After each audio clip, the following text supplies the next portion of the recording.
Greetings to Alex Swailes of Morpeth on his 90th birthday for all his matters in Lakeland. Now then, Alex, we've gotten some good news for them. We've been told that first 90 years is twice, and second 90s now but birthday parties, one after another. Once those getting to 90, everybody wants to carry their bags and help them up steps.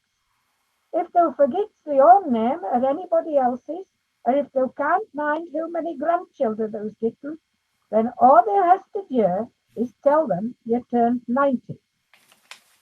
Nay, lad, 70's nae fun at all. At that age, folk get mad with you whatever you do. They expect you to get yourself scraffled into sheltered housing and grumble about the arthritis. At 80, thou's better off near matter what. If thou did daft things, why, man, but just say it, nobody's second childhood, and he's having far more fun than he ever had in Preston. 80 was a gay lot better than 70. But when thou gets to 90, why, everybody cannot believe thou's still round and about. They think it's a blooming miracle that thou's lived that life, and it flummoxes them all that thou can still walk straight and talk sense. At 90, thou can map and have another crack at being a teenager and get into all macadevilment. If thou asks us, life begins at 90. So we all send our greetings for a very happy birthday.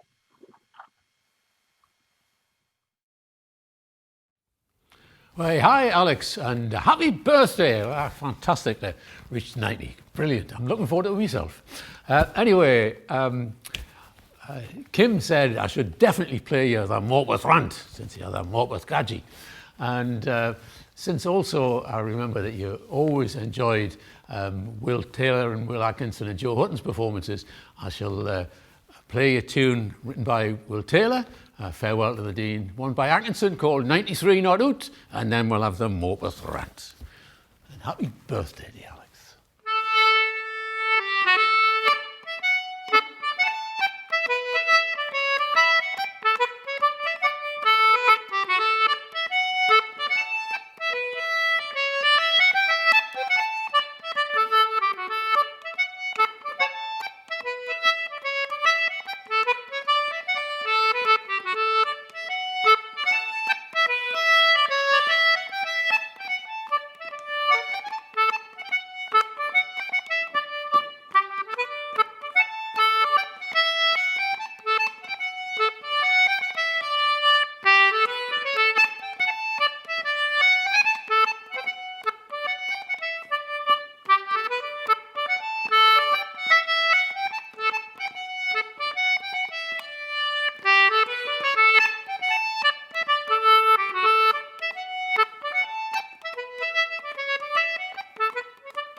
You nearly got a bit of Tom Clough's Nancy Clough there instead of Morpeth Rand. Never mind, never mind. Kim reckoned that Kim came to see me. I played a lunchtime concert at Morpeth not long ago, and Kim liked this sentence. She thought you might like it. So it's a fairly new one. I wrote it during lockdown. It must have been probably November or December 2020. And it's a strange little tune. Took me a while to work out what times they're going to church in. Anyway, I like it. And I was trying to think what sort of dance would it fit with, and I wasn't at all sure. Anyway, we went for a walk up La Weary. I think you might know where that is, up near Old Buick, and there was light snow on the ground. Anyway, I had this tune going through my head, and eventually, listen, I was wandering around in the snow, dancing in the snow, trying to work out a dance that would fit this tune, which we did. I've long since forgotten it, but there you go. So this is called Dancing in the Snow at La Weary. And then I'll follow that with a little reel, the Phoenix reel, that I wrote a few years ago now. Anyway, hopefully you're having a grand birthday.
of the day, Alex.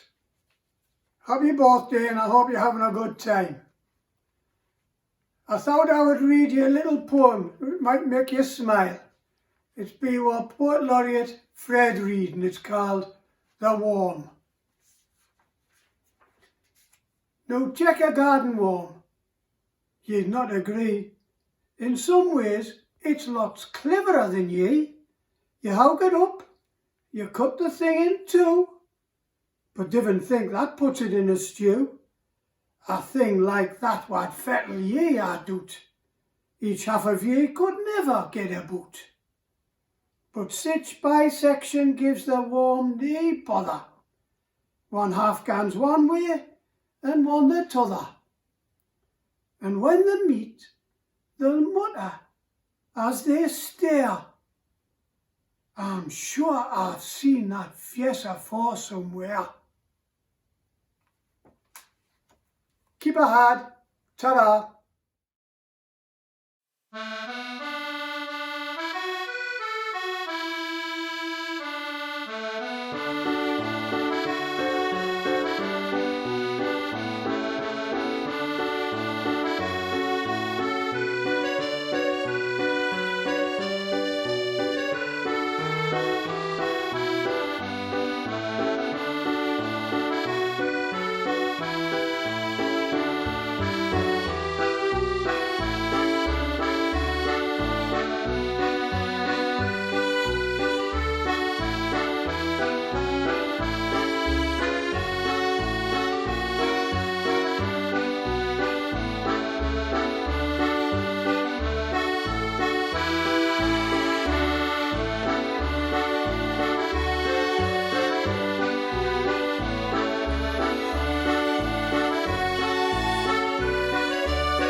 Greetings to Alex Swailes, the Morpeth Gadgy, on the occasion of his 90th birthday from Lord and Lady Greystoke.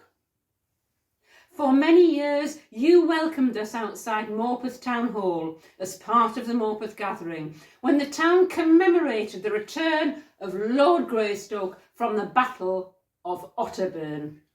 Although the devious Scots suggested otherwise, the battle was another glorious victory for the English, in which the Northumbrian men played no small part. They demonstrated courage and valour. We are thankful for the welcome that you gave to us. The townspeople turned out in force to hear your eloquent and comely words. So on this very English day, St. George's Day, we send you our greetings on your 90th birthday. And while we wish you happy birthday indeed, we send greetings to your good wife Anne, who like yourself has been involved in many groups and organisations in this local community.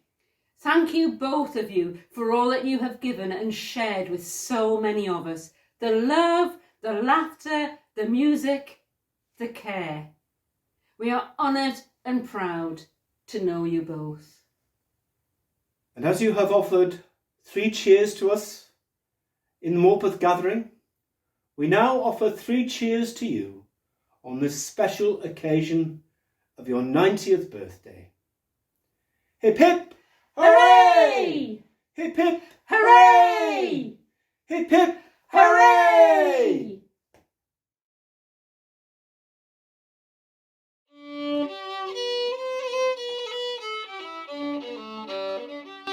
Was it National Hat Day yesterday? I don't know. I thought you would know. No.